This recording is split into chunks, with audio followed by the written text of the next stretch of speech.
আমি বলছি ও মোটা নাকি, বলে অভাব নেই, 2 বাটি।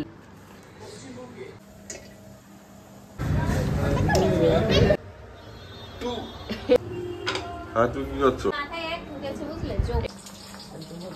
কিছু কিছু ঘটনা থাকে সেটা কিন্তু কারোর সাথে শেয়ার করা যায় না, না তোমার স্বামীর সাথে, না বাবা মা, না অন্য কেউ, তো দূরের কথা।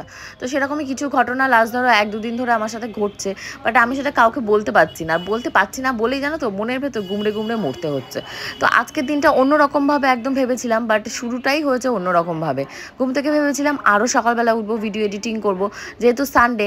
তারপর আজকে ছিল মনসা পুজো, এক বাড়িতে মনসা পুজো নেমন্তন্নও ছিল, সেখানে যেতেও পারলাম না।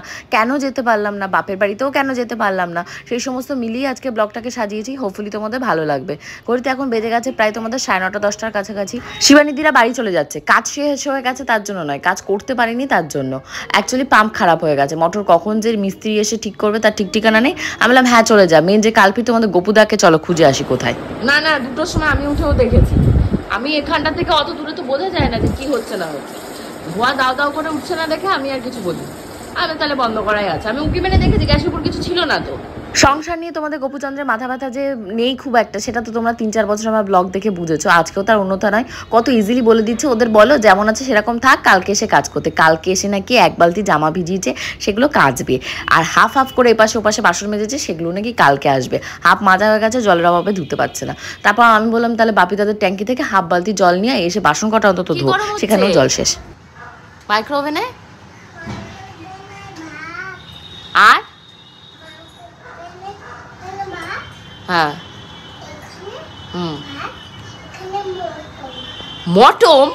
মটমটা কি? মাটন। ওরে বাবা, তুমি মাটন দিয়ে ভাত দিয়ে খাবে? ওরে বাবা, যে মাইক্রোওভেনে একটু চিকেন বিরিয়ানি গরম হচ্ছে, ও খাবে। এত ভালো খায় কি? একটু বলো তো, বিরিয়ানি বলো।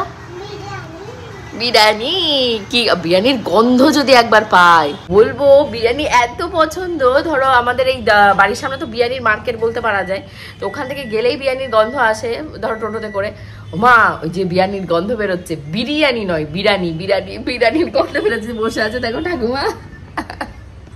চিৎকার চেঁচামেচিতে যে কাজ হলো 5 ঘন্টাতেও হতো না, সেই কাজ 30 মিনিটের ভেতর কমপ্লিট হয়ে গেছে। জল চলে এসছে, ঘড়িতে বাজে তোমাদের এখন প্রায় 1:45-র কাছাকাছি। তো লিটিল গোলকে স্নান ধান করিয়ে দিয়েছি, করিয়ে ওকে রেডি করে দিচ্ছি। আজকে ওর টিচার আসবে 6টার সময়। আজকে যে মনসা বাড়িতে আমাদের নেমন্তন্ন ছিল, সেখানে যেতে পারলাম না, এই টিচার পড়াতে আসবে সেই যাতনায়। আর লিটিল গোল বারবার বলছে মনসা ঠাকুর দেখতে যাব। কি করব বলো, আর হবে না। তো এরই ভেতর এই ছদ্দির ঘরে যে এসিটা রয়েছে, ওই এসিটা চলছিল না, খারাপ হয়ে গেছিলো। তো এসির মিস্ত্রিরা আবার এসছে, আর শিবানীদিরা তো আজকে ঘর মুছতে পারিনি। কি করবো, বাসি ঘরে কি পুজো দিতে যাবো?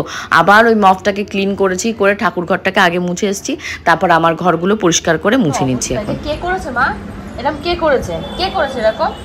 কে করেছে বলো, একবার বলে দাও, কে করেছে? বাবা করেছে, শুনতে পেলে? ওর বাবা করেছে। এটা হলো সেই ফিটকারি। যে ঘড়িতে এখন তোমাদের 6:45, আমি তো প্রচন্ড লেট আজকে, এখনো পুজো দিতে পারিনি। লিটিল গোলকে খাইয়ে দাইয়ে এসেছি, আমার খাওয়া দাওয়া হয়ে গেছে। এখন পুজো দেবো, দিয়ে লিটিল গোলকে পড়াতে আসবে আন্টি 6টার সময়, তারপর ওকে পড়ার ওখানটা বসাবো। মনসা পুজো ওই সমস্ত ভেবে চিন্তে আমি আজ দুপুরবেলায় খেয়ে নিয়েছি। কালকে রাতে লুচি আর ইয়ে খেয়ে নিয়েছি। কালকে লুচি সুজি, হ্যাঁ কালের মিষ্টি, মালপোয়া, মিষ্টি খেতে গেছে। মাথায় এক ঢুকেছে বুঝলে, জোকার। এখানে জোকার আছে, ও নতুন এটা শিখেছে মনে, দেখেছে তো? জে ফর জোকার করেছে। ও জে ফর জোকার। জোকার চলে আসবে না কালকে? হ্যাঁ আমাকে আমি একাই থাকবো। আচ্ছা থাকিস, তোকে ভূত পেতনি সবই তোর, তুই পড়াশোনাটা কর। তুই একা থাকলে কিন্তু জোকার আসবে। হ্যাঁ ঠিক। আমার তো ভয় লাগে, পড়ো। আন্টির গায়ে পা দেয় না মা, নম করো, আন্টিকে সরি বলে পড়ো, জোরে জোরে পড়ো, পড়ো।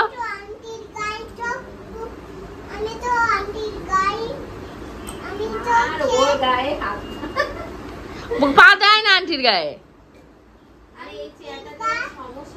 কি হচ্ছে গো? আরে বারবার সরে যায় না, ও আচ্ছা, খালি পড়ে যায়। আর এই যে এখানটায় ওর ছিলে আসে। ও আচ্ছা আচ্ছা, নড়াচড়া কম করো, বেশি করে পড়াশোনা করো, তাহলে পড়বে কম। পড়াশোনা কম করলে পড়ে যেতে হয়। এটা কি? তোমার মেয়ে এইভাবে পড়ছে, তোমার কি ভালো লাগছে তোমার মেয়ে পড়ছে বলে? না দুঃখ লাগছে? ভালো লাগে। হ্যাঁ, তুমি কি করছো?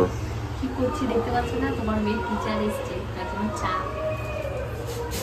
বেশি বেশি করে চা চিনি কি তাহলে চা খাবে তুমি? চা চা চা আমি একটু বেশি চিনি খাই, ওর আন্টিও একটু বেশি চিনি খাই। ভালোই হয়েছে। ওখানে মিষ্টি দাও না? মিষ্টি ঘড়িতে বাজে এখন তোমাদের 7:30। মায়ের তো আছে দুপুরবেলা থেকে পুরো মাথা খারাপ, কতবার ফোন করছে রান্না করেছি আয়। তো দুপুরবেলা আজকে আমাদের জন্য একজন খাবার পাঠিয়েছিল, আমরা তার খাবারই খেয়েছি। আর এতটাই খাবার পাঠিয়েছে, এখনো অনেকটা রয়েছে, সেটাও রাতে আমাদের হয়ে যাবে। তো একটু বাবু আর মার আজকে যেহেতু অফ ডে, তো চলো। আচ্ছা, খুব ভালো কথা। তো চলো একটু আমরা ওখান থেকে ঘুরে আসি। 7:30 তো ওই ধরো 11টার ভেতর বাড়ি ঢুকে যাবো। হ্যাঁ তুমি আছো, তা আসো। গোবিন্দ কোথায় গেছে কে জানে, গোবিন্দ মনে হয় ঘরে আছে। তো চলো গোবিন্দকে বাই বলে আসি, বলে এই ঘরটা আটকে বসছে।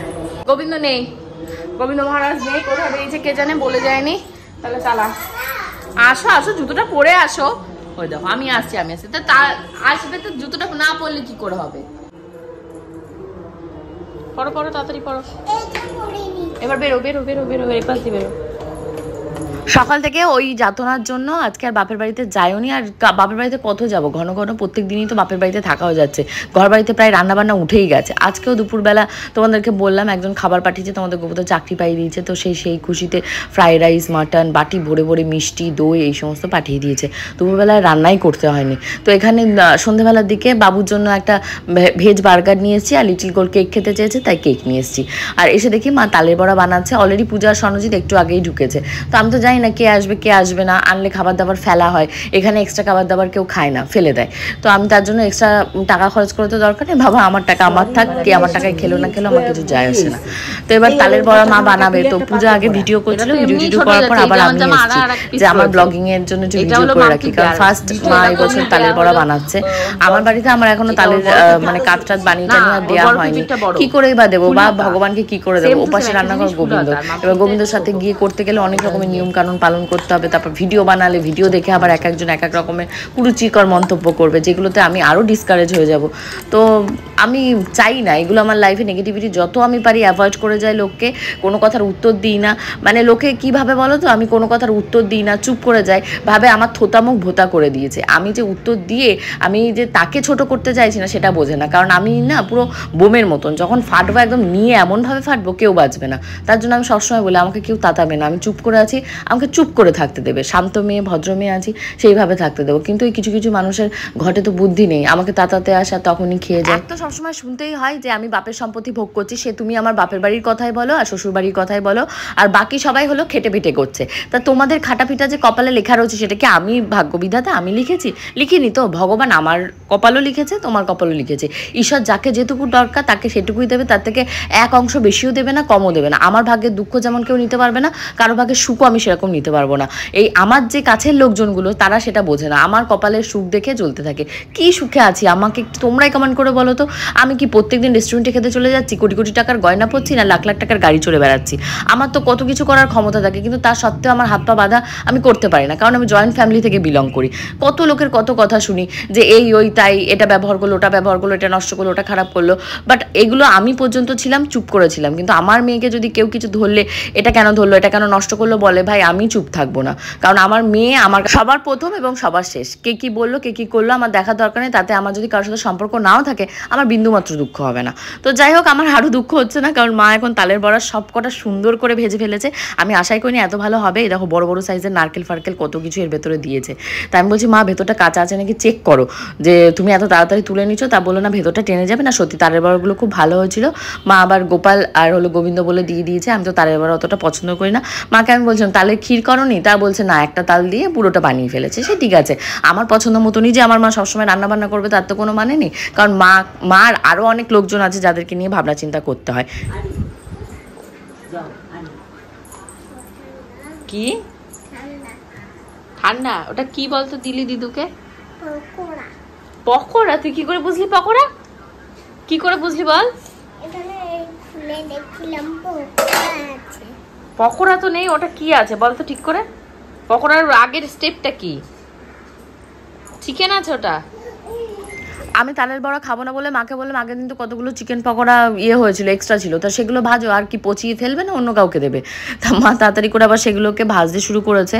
তো একটু লিকার চা, চিকেন পকোড়া এই খেয়েই আমি চলে আসবো। বেসিক্যালি আমার আজকে যেতামই না, কিন্তু ওই যে মা ফোন করেছে একবার, বলছে যে আজকে ফাঁকা দিন, বাবু বাড়িতে রয়েছে, আমি বাড়িতে রয়েছি। তা ভাবলাম যাই, এখান থেকে তো এইটুকু দূরে হলে তো যেতে পারতাম না, গেছি আর চলে এসেছি। 10:30 ভেতরেই চলে এসেছি। এরই ভেতর দেবশ্রীদি একবার ফোন করেছে যে প্রসাদ রান্না করেছি, কখন নেবে। তাই বললাম ঠিক আছে দেবশ্রীদি, আমি তাড়াতাড়ি চলেই আসছি, এসে তারপর প্রসাদ খাবো। দুপুরবেলা যা যা খাবার দাবার ছিল সেগুলো অনেকটা বেঁচে রয়েছে, সেগুলো রাতে খেতে হবে। আর যদি রাতে না খাই আবার কালকে সেই বাসি পচাগুলোই আমাকে খেতে হবে। মানে খাবার দাবার ফেলতে ফেলতে আমার প্লাস্টিক এত ভরে যায়। আর আমি তোমাদেরকে বলি না, যে খাবার আমি নিজে খাবো না সে খাবার আমি কাউকে দিও না, টাটকা ফ্রেশ খাবার ছাড়া। লিটিল গোল্ড এখানে প্রচুর কান্নাকাটি করছে যে ও আর চুল বাঁধবে না। যেই আমি বলেছি আমার গাড়ি বুকিং হয়ে গেছে, ঘড়িতে প্রায় 10:30 বাজে, তোমাদের গপুদাকে একবার ফোন করলাম, ফোন ধরলো না। কোথায় গিয়ে কার জীবন উদ্ধার করতে বসে আছে আবার কে জানে। তো যাই করুক, আমাকে তো একা একা এখন ফিরতে হবে, আর বেশি রাত করবো না, বেরোচ্ছি। তা লিটিল গোল্ড মার কাছে যাবে না। তো এর ভেতর লিটিল গোল্ডের দিদু মানে মা ঝুনু কাকির জন্য এই যে প্রসাদগুলো রেডি করেছে বড়া টড়া দিয়ে।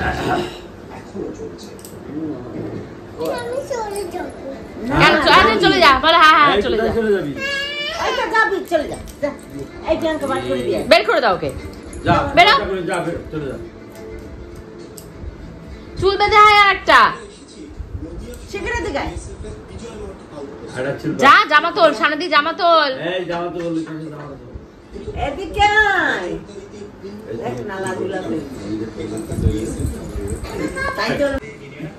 আমি বলছি ও মোটা নাকি, বলে হ্যাঁ ও মোটা। তোর বাবারে বলিস না মোটা, বলে ভালো তুই কি। তো প্রসাদের এত মানে মানে আমার এখানে প্রসাদের কোনো নেই, অভাব নেই। 2 বাটি গোবিন্দ একটা নিয়ে এসছে ফোনটা দাদের বাড়ি থেকে, গোপাল বাড়ি যেটা। আর এখানটা এটা হলো দেবশ্রীদি আমাকে অলরেডি ফোন করেছে 2 বার যে কোথায় আছো। তো এইমাত্র দেবশ্রীদি দিয়ে গেছে। এটা হলো তোমাদের পুষ্পান্ন ভাজা রয়েছে, আর এটা পায়েস রান্না করেছে, আর এটা হলো আলুর দম, খুব সুন্দর। আর এখানেও আমার তাই মনে হচ্ছে, এখানে রয়েছে সাদা পোলাও, ওর সাথে রয়েছে তোমাদের মোচার ঘন্ট। এটা না আমি বুঝতে পারছি না কি রয়েছে, ওটা কচু বাটা হতে পারে। আর এটা হলো তোমাদের আবার আলুর দম, আর এটা পায়েস, হ্যাঁ এটা গুড়ের পায়েস। তারপর মা এখানটায় তালের বড়া করে পাঠিয়েছে, যে সেই যে তালের বড়া করেছে সেই তালের বড়া এই যে। আর এখানটায় রয়েছে তোমাদের কালকে পূজার ওই ফ্ল্যাটে যে মিষ্টি নিয়ে গেছিলাম, ওই যে ক্ষীর যে মিষ্টি, ওই মিষ্টি। বাবা এত প্রসাদ বলি না, মানে প্রসাদ এখানে অফুরন্ত। মানে আমি হয়তো ঘরে কিছু করিনি এবছর, মানে করি না কোনো বছরই। আগের বছর শুধু গোবিন্দর জন্মদিনের দিনই একদম জন্মাষ্টমী পড়েছিল, রাধাষ্টমী পড়েছিল, তাই করেছিলাম। অকেশন ছাড়া তো আর ওপাশে ঢুকে রান্নাবান্না করা মানে অনেক ঝামেলা, ঝুঁকি পোয়ানো। তো এই দেখো কত প্রসাদ, কখন খাবো, কাকে দেবো। কালকে তো পূজার বাড়িগুলো, এই ঘরে পাখা কতক্ষণ ধরে চলছে, সেই থেকে হায় ভগবান, সেই থেকে এই ঘরের পাখাটা চলছে। আমি বেরিয়েছি খেয়াল করিনি পাখা বন্ধ করার কথা, আছে তখন থেকে পাখাটা চলে যাচ্ছে, আর ভালো লাগে না। এই যে টিচারকে যে খেতে দিয়েছিলাম, দই মিষ্টি দিয়েছিলাম আর চা দিয়েছিলাম, তো খেয়ে ওখানটায় প্লেটটা রয়ে গেছে। মানে এই যে কয়দিন না ব্যাক টু ব্যাক প্রচুর প্রেশার চলে যাচ্ছে। 15 আগস্টের দিন শ্যুট, তারপর জন্মাষ্টমীর দিন ফ্ল্যাটে গিয়ে সারাদিন উপোস করে থাকা আমার শরীরে নিচ্ছে না। তো কালকে রাতে ফিরে আমি না সামহাও আর ব্লগ শেষ করার কথাটাই আমার মনে নেই। একবার ভাবলাম যে এন্ডিং করবো, আর করতে পারিনি। আর জন্মাষ্টমীর দিন থেকে আমার মনটা প্রচণ্ডই খারাপ, কেন জানি না, প্রচণ্ডই মন মানসিকতা ভালো নেই, কোনো মানে ইচ্ছাই করছে না আর কিছু করতে। তো তার জন্য আর শেষ হয়নি। তো হোপফুলি ব্লগটা ভালো লেগেছে, ভালো লাগলে কিন্তু তোমরা অবশ্যই কমেন্ট করো।